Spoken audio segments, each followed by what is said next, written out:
Come on, Maya, it's bed. I'm not ready for bed yet. Oh, well, I'm sorry, but it's bedtime. Come on, in you get. I want a story at least. Oh, of course. So who is it tonight? Sleeping Beauty, Snow White?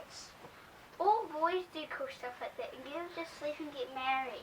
There are lots of New Zealand women real New Zealand women, who are just as brave.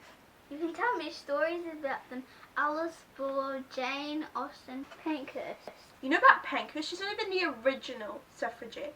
They were all Kiwis. Wait, what? New Zealand has had strong women since the very first waka landed here, all the way to today. Like who? Well, where do we begin? New Zealand was changing, and so should the rights of New Zealand women. Kate Shepherd lived in Christchurch. She spent most of her life in New Zealand travelling, though. Tell me, is it right that your mother, your sister, should be classed with the lunatics and the criminals? New Zealand is our hope, our future. So tell me, is it right that the gambler, the drunk, and even the wife-beater are given the vote, when earnest, refined, and educated women are denied it? Writing letters, doing meetings, delivering petitions, inspiring women. She wore the white camellia, and women started to wear it all around the country. It was a symbol of the suffragists. Wearing a simple flower empowered thousands of women to stand up to believe in themselves and grow. Kate Shepherd is a name that was remembered, but there were others. Mary Ann Muller led the fight of ideas, equality and change before Kate Shepherd. She was the petticoat pioneer. Her husband had strong beliefs that were against the idea of women getting the vote, or women just being treated the same as men. Mary Ann was passionate, though, and would go on to lead the movement. She wrote that it appealed to the men of New Zealand. It was the first pamphlet or book to ever be written on the women's suffrage in New Zealand.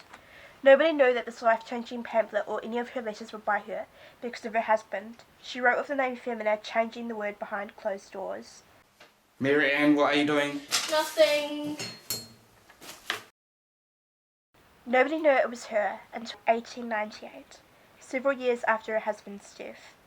5 after women gave the vote. Kate Shepherd started the petition. This was the monster petition which dramatically rolled on the floors of Parliament. 32,000 women in New Zealand signed this petition. Women who were immigrants, European settlers weren't the only ones making a change. The Māori women are just as strong as anyone, and in this era, probably more. Meritetai Manakahia, she was several steps ahead of her European counterparts, right? Most women just wanted the vote.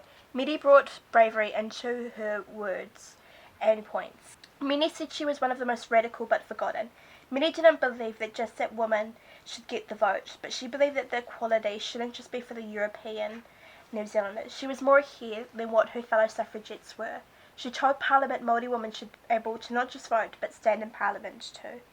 I move this motion before the Honourable Leader and the Honourable Members so that a law may emerge from this Parliament allowing women to vote and women to be accepted as members of the Parliament. Meritetai Manakahia spoke before Parliament. She shared her hopes of equality. She explained this to Parliament, making her the first woman recorded in New Zealand history to officially address Parliament.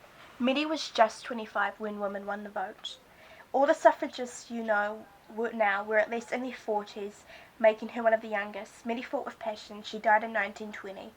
She didn't live to see a dream, as in 1949, 29 years later, Ediaka Ratana became the first female Māori MP in New Zealand. Women gain the vote, women's rights. Ka pai to the strong wahine of Aotearoa. There are so many other women. Helen Shaw was born in 1913. She was a shy, bookish only child.